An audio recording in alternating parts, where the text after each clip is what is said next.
Itong lugar namin, Sitio Maligaya 2, San Vicente, San Pedro, Laguna.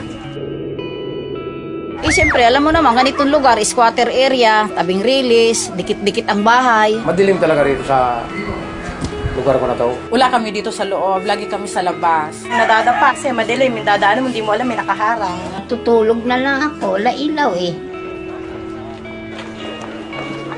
Ang tawag nila sa akin dito si Mang Dimi Solar. Napaliwanag ko yung mga bahay nila magdilim. Bubutas ka ng yero, lalagay mo yung bote, lagyan mo siya ng sealant, bago lagyan mo siya ng tubig na mineral, lagyan ng sunrocks. Bago kabit mo sa bahay, lagyan sealant mo para hindi tumulo. Ganun lang kasimple yun.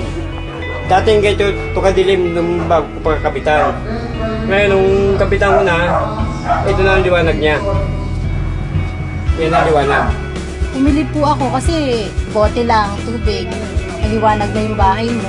Bumaba yung ano ko, binayaran ko ngayon. Simula nung makabitan ako dito. At saka itong solar bottle bulb na to, hindi mainit. Dahil sa buti na yan, sa solar na buti na yan, gumanda ang araw namin. Ang nalagyan na namin ito ay bali 643. Gusto nga namin tuloy-tuloy para marami nga matulungan mga tao rin na yung maliwanagan mga bahay nila madidilim. Parang katulad na rin ng bumbilya. Sa atin natin nakakalimutan at pakinabangan na ngayon.